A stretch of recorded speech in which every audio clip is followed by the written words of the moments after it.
Fifth part. The paperback I'd been reading was beside my pillow.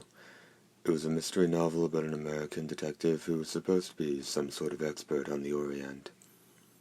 I had my index finger wedged into a scene where all the key players meet for dinner at a Japanese restaurant in New York. Without rising, I looked carefully around the barracks. Nothing had changed. The swimsuit pinup still had the Prime Minister's head. The radio with the busted bass graded out music from the top bunk. From beyond the grave, a singer admonished us against crying over a lost love. After waiting to be sure the DJ would read the weather report in her bubblegum voice, I sat up. I shifted my weight as I sat on the edge of the bed. I pinched my arm as hard as I could. The spot I pinched started to turn red. It hurt. A lot. Tears blurred my vision. Keiji, sign this. Yoruba craned his neck over the side of the top bunk. What's the matter? Still asleep? Nah. You need my signature, sure. Yonabaru disappeared from view. Mind if I ask something a little weird? What? I just need you to sign on the dotted line. His voice came from over the bed frame. Don't need you to write anything else. No funny drawings of the lieutenant on the back or nothing. Why would I do that? I don't know. It's what I did the first time I signed. Don't start comparing. Forget it. What I wanted to ask was the attacks tomorrow, right? Sure. That's not the kind of thing to go changing up. You've never heard of anyone reliving the same day over and over, have you? There was a pause before he replied. You sure you're awake? The day after yesterday's today. The day after today is tomorrow. If it didn't work like that, we'd never get to Christmas or Valentine's Day. Then we'd be screwed. Or not. Yeah, right. Listen, there's nothing to tomorrow's operation. Right. Right. Sweat it too much, you'll turn into a feedhead. End up losing your mind before they even get a chance to blow your brains out. I stared blankly at the aluminum piping of the bed frame. When I was a kid, the war against the mimics had already started. Instead of cowboys and Indians or cops and robbers, we fought aliens using toy guns that fired spring-loaded plastic bullets. They stung a little when they hit, but that was all. Even up close, they barely hurt. I always played the hero, taking the hit for the team. I'd spring out courageously into the line of fire, absorbing one bullet after another. I did a little jump with each successive hit. Performing an impromptu interpretive dance. I was really good at it. Inspired by the hero's death, his comrades would launch a bold counterattack. With his noble sacrifice, he'd ensured humanity's salvation. Victory would be declared, and the kids who'd been the bad guys would come back to the human side and everyone would celebrate. There was no game like it. Pretending to be a hero slain in battle was one thing. Dying a hero in a real war was another. As I got older, I understood the difference, and I knew I didn't want to die. Not even in a dream. Some nightmares you can't wake up from, no matter how many times you try. Me, I was trapped in a nightmare, and no matter how many times I woke up, I was still trapped. That I knew I was caught in a loop I couldn't break out was the worst part of all. I fought back panic. But what was really happening to me again, the same day I'd already lived through twice, was unfolding again around me, or maybe it was all a nightmare. Of course, things would be happening the way I remembered them. It was all in my head, so why not? This was ridiculous. I punched the mattress. Had I dreamed that black point flying at me was the javelin that shattered my breastplate and pierced my chest all in my head? Had I imagined the blood, the coughing up bits of lung? Page break. Let me tell you what happens when your lungs are crushed.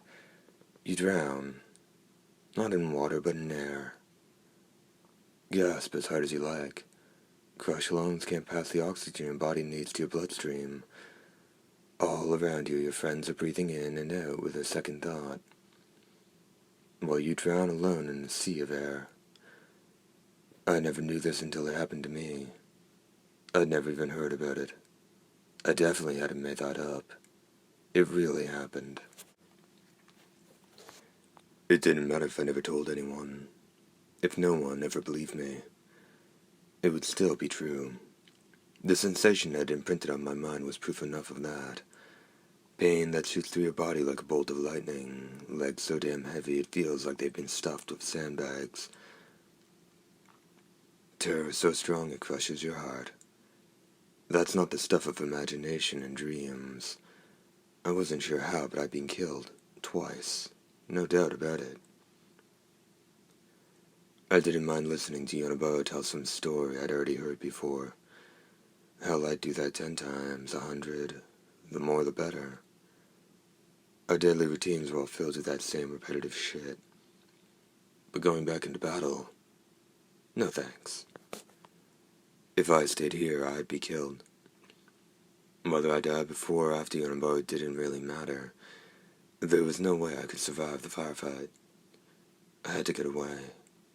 I had to be anywhere but here. Even saints have limits to their patience, and I was no saint. I'd never been one to blindly believe in Buddha or any of that shit. But if somebody up there was going to give me a third chance, I wasn't about to let it go to waste. If I sat here staring up at the top bunk, the only future I had ended in a body bag. If I didn't want to go, I had to move. Move first, think later, just like they taught us in training. If today was a repetition of yesterday, Farrell would be around at any minute. The first time he showed up, I'd been taking a washroom break. The second, I'd been chatting it up with Yonabaro. After that, we'd go off to a ridiculous session of PT, and we'd come back exhausted. That got me thinking. Everyone in the 17th Armored would be in that PT. Not only that, everyone else on the base with time on their hands would be gathered around the field to watch. I couldn't have asked for a better chance to sneak out of the base. Considering how tired I'd be after training, it was the only chance I was likely to get. If I hurt myself, that would probably do it. They wouldn't send a wounded soldier to PT. I needed an injury that looked bad enough to get me out of PT, but nothing so bad it would lay me up. A man with even a shallow scalp wound would gush blood like a stuck pig. It was one of the first things they taught us in first aid. At the time, I wondered what good first aid or anything else would do after a mimic javelin had sliced off your head and sent it flying through the air. But I guess I never know when a little piece of knowledge will come in handy. I had to get started quick. I had a whole day to repeat, but I didn't have enough time when I needed it. That block-headed sergeant was on his way. Move, move. What's all that noise down there? Yonabaro asked casually. I gotta head out for a minute. Head out? Hey, I need your signature. I dove into the space between the bunks without even bothering to tie my shoes. Concrete slapping under my feet, I turned just before hitting the poster of the girl in the swimsuit. I darted past the guy with the porno mag lying on his bed. I wasn't headed anywhere in particular. Right then, my top priority was making sure I didn't run into Farrell. I had to get somewhere out of sight where I could hurt myself, then show up covered in blood around the time Yonabaro and Farrell were finishing their conversation. For a plan I'd cooked up on the fly, it wasn't half bad. Shit. I should have brought the combat knife I kept under my pillow.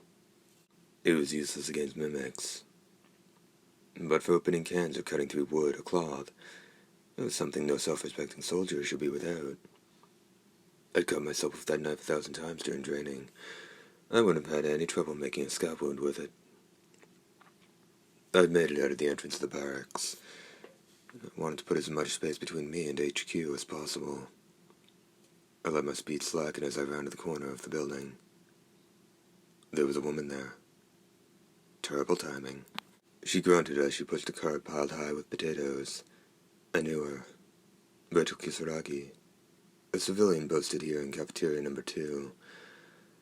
A snow-white bandana, neatly folded into a triangle, covered her black wavy hair. She had healthy, tan skin, larger than average breasts. Her waist was narrow. Of the 3 types of women the human race boasted, the pretty, the homely, and the gorillas you couldn't do anything with save ship 'em off to the army, I put her in the pretty category without batting an eye. In a war that already lasted 20 years, there just wasn't enough money for all the military support staff to be government employees. Even at a base on the front lines, they filled as many non-combatant roles of civilians as they could. The Diet had already debated the possibility of handing over the transport of war materiel in non-combat zones to the private sector. People joked that at this rate, it wouldn't be long before they'd outsource the fighting to civilians and be done with the whole thing. I'd heard that Rachel was more of a nutritionist than a cook. The only reason I recognized her was that Yonabaro had been chasing her skirt before he hooked up with his current squeeze. Apparently she didn't like guys who were too forward, which pretty much ruled out Yonabaro. I smirked at the thought, and a mound of potatoes slammed into me. Desperately, I stuck out my right foot to catch my balance, but I slipped on one of the potatoes and went sprawling on my ass. An avalanche of spuds pummeled my face, one after another. The eager jabs of a rookie boxer on his way to the World Heavyweight Championship. The metal cart delivered the finishing blow, a hard right straight to my temple. I collapsed to the ground with a thud, sufficiently resounding to give a fuel air grenade a run for its money. It was a while before I could even breathe. "Are you all right?" I groaned. At least it looked like none of the potatoes had hit Rachel. "I think so." "Sorry about that. I can't really see where I'm going when I'm pushing this thing." "Nah, it's not your fault. I jumped out right in front of you." "Hey, I don't know you." Rachel peered down at poor flat me with her green eyes. A sheepish grin spread across my face. "Looks like we ran into each other again." "I knew it. You're the new recruit in the 17th. Yeah, sorry for all the trouble," I said. A spot rolled off my belly. With a hand on her hip, Rachel surveyed the damage. Her delicate eyebrows sank. Couldn't have spread them out farther if he tried. "Sorry. It's their fault for being so round." She arched her back slightly so her chest stuck out. It was hard to ignore. "I guess. You ever see potatoes that round?" "Not among the tubers littering the floor, either." "Shouldn't take that long to grab them if you help." "No. I mean, yeah. Well, which is it?" The clock was ticking. If I wasn't out of here now, I'd be dead tomorrow. I didn't have time to stand around grabbing potatoes, or anything else for that matter. But something else was kicking in, an attraction I'd felt for this girl since the first time I'd met her, right after my posting at the base. I sat there on the ground, stalling and pretending to be in pain. I was just about to give her my answer when I heard the sound of precisely measured footsteps approaching from behind. "What are you doing?" came a growl like a hound from the gates of hell. Furl. He'd appeared from around the corner of the barracks and was now surveying the potatoes strewn across the concrete path with disapproval. I was pushing my cart hand." "This your Miss Korea?" "Yeah, sir, yeah." I scrambled to my feet. A wave of vertigo washed over me. He rolled his eyes and fixed his gaze on me. Sir? You're hurt. Let me take a look. It's nothing. I'll be fine. Furl stepped closer and touched my head, right at the hairline. A sharp pain shot across my scalp. His sausage-like fingers pried open the wound. Warm blood spurted from my forehead to the beat of an unseen rock band. The stream ran lazily down the side of my nose, touched the corner of my mouth, then hung briefly on the tip of my chin until a steady drip, drip, drip began. A rose of flesh blood blossomed on the concrete. The sharp smell of iron filled my nostrils. Rachel gasped. Nice, clean entry wound. What'd you hit it on? Rachel stepped in. My car fell over. I'm sorry. Is that how it happened? Actually, I'm the one who ran into her, but yeah, pretty much. Right. Well, it's not as bad as it looks. You'll be fine. Farrell said, giving the back of my head a playful slap. A spray of blood flew from my brow, staining my shirt. Leaving me where I was, he walked over to the corner of the barracks and shouted, loud enough to scare the cicadas off the walls, Yonabaru, get your butt out here. There's some soldering needs doing. I'm here to... Oh. Morning, Rachel.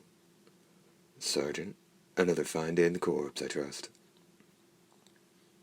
So fine it looks like the concrete up in sprouted potatoes. Shut your pie hole and get some men out here to pick these up. Who, me? Well, he's not going to be picking anything up, is he? Furl nodded in my direction. Yonabaru gaped. Dude, what hit you? You look like you went 20 in the cage with 300-pound Irishman. To the sergeant.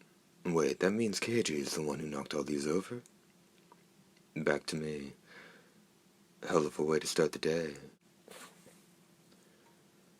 Wait, that means KG's the one who knocked all these over. Back to me.